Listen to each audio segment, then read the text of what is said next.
ನಾಟದವರು ಹಿಂದೆಯನ್ನು ಒಂದಿಂದ ಮೇಲೆ ಈ ಸಮಾಧಾನಕ್ಕೆ ಉಭಯರು ಬಂದ ಕಾರಣದ ಅವರು ತಿಳಿಯದು.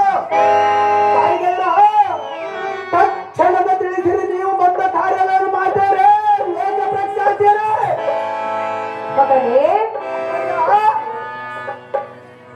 ಧನುರ್ಧಾರಿಯಾಗಿ ನೀನು ಹೋಗುವುದಿಲ್ಲಿಗೆ ಪುತ್ರ? ನಾನು ಹೋಗುವ ಪಯಣದ ಗೋಷ್ಠಿಗೆ ಬೇಕು ಮಾತೆ ಅಂದ.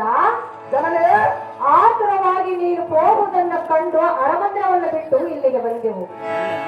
ಇಂದ್ರಿಯದ ಮುಂದೆ ತಿಳಿಸಿದರೆ ಹೋದ ಕಾರ್ಯವು ಜಯವಾಗಲಾರದು. ಜನನೇ, ಹೇಳುವುದು ಕೇಳು ಕಂದ. ಚೆನ್ನಾಗಿ ಹೇಳು ಅಮ್ಮಯ್ಯ.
ಆತುರವಾಗಿ ಅರಮಂದಿರವನ್ನು ಬಿಟ್ಟು ರಥವನ್ನೇರ ಅಶ್ವಗಳನ್ನು ಬಂಧಿಸಿ ಧನುರ್ಧಾರಿಯಾಗಿ ಕೋಪಗೊಂಡು ನೀನು ಹೋಗುವ ಪೈರವೆಲ್ಲಿಯ ಪುತ್ರ ಕೋಮಲ ಗಾತ್ರ.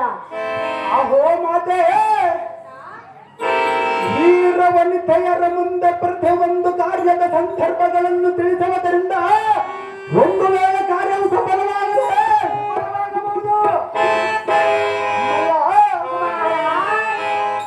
ಕಾರಣ ನಾರಿಯರ ಮುಂದೆ ಹೇಳುವ ಮಾತುಗಳನ್ನು ಬೇರೆ ಬರೆಯಿಟ್ಟು ಪುರುಷನಾದವನು ಹೇಳಬೇಕು. ಇಂಥ ಮಾತುಗಳನ್ನು ಪುರುಷರು ಸ್ತ್ರೀಯರ ಮುಂದೆ ಹೇಳಬಾರದು.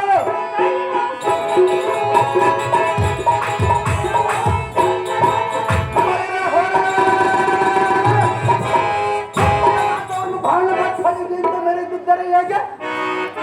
ಓ ಜನನೇ, ರಾಜಕಾರ್ಯಾರ್ಥವಾಗಿ ನಮ್ಮ ರಾಜ್ಯಕ್ಕೆ ಕೀರ್ತಿಯನ್ನು ತರಲಿಕ್ಕೆ ಹೋಗೋನು ಮಾತೆ. ಕುಮಾರ, ಹೆತ್ತ ತಾಯಿಯ ಮುಂದೆ ತಿಳಿಸಲಾರಂತಹ ನಿನ್ನ ಕಾರ್ಯವಿರುವುದೇ? ಅಂತಹ ಕಾರ್ಯವು ಇರುವುದು ಮಾತೆ. ತಾಯಿಯ ಮುಂದೆ ತಿಳಿಸುವುದಿಲ್ಲವೇ? ಕೇಳುವೆನು ಕೇಳು ಕುಮಾರ. ಅದೇನು ಚೆನ್ನಾಗಿ ಹೇಳು ಮಾತೆ. ಛತ್ರ ಚಾಮರ ಹಿಡಿದ ಮಂತ್ರಿಯ ಜೊತೆ ಹೋಗಿ ಹೋಗುವ ನೆಚ್ಚಿಗೆ ತಿಳಿಸುವುದಲ್ಲವೇ?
ಪುತ್ರ, ಅಮ್ಮಯ್ಯ, ತಾಯಿಯ ಮುಂದೆ ತಿಳಿಸಲಾದಂಥ ನಿನ್ನ ಕಾರ್ಯವಿರುವುದೇ? ಅಂತ ರಾಜ್ಯ ಕಾರ್ಯಾರ್ಥವು ಇರುವುದು ಮಾತೆ. ಅಂಥ ರಾಜ್ಯ ಕಾರ್ಯ ಯಾವುದಿರುವುದು? ಆ ವಿಚಾರೆಯನ್ನು ಮುಂದೆ ತಿಳಿಸು ಕುಮಾರ ವೀರಾಧಿವೀರ. ಅಹೋ ಮಾತೆ, ನಿನ್ನ ಮುಂದೆ ಹೇಳದ ಗೊಪ್ಪ ಕಾರ್ಯವು ಏನೆಂದರೆ ಬಿತ್ತರಿಸುವನು ಚಿತ್ತ ಬಿಟ್ಟು ಲಾಲಿಸು. ಚೆನ್ನಾಗಿ ಹೇಳು ಕುಮಾರ.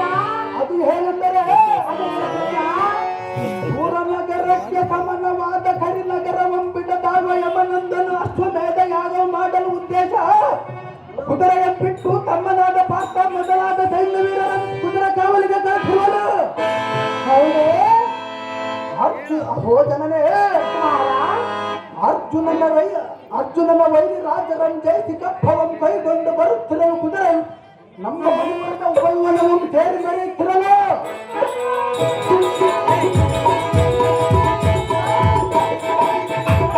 ಅಹೋ ಜನನೇ, ಅದರ ಫಣೆಯಲ್ಲಿ ಭರದಿದ್ದ ಲಿಖಿತವನ್ನು ನೋಡಿ ಸೂರ್ಯನಾದವನು ಆ ಕುದುರೆಯನ್ನು ಕಟ್ಟಿ ಭುಜ ಸೌರಗಳಿಂದ ಕಾಳಗವನ್ನು ಕೊಟ್ಟು ಗೆದ್ದರೆ ಸರಿ, ಇಲ್ಲದಿದ್ದರೆ ಹಬ್ಬವನ್ನು ಕೊಟ್ಟು ರಾಜ್ಯವನ್ನು ಬಿಟ್ಟು ಶರಣದರಾದರೂ ಸರಿ ಎಂದು ಹೊರದಿದ್ದ ಲೇಖನವನ್ನು ಓದಿ ಬಲರ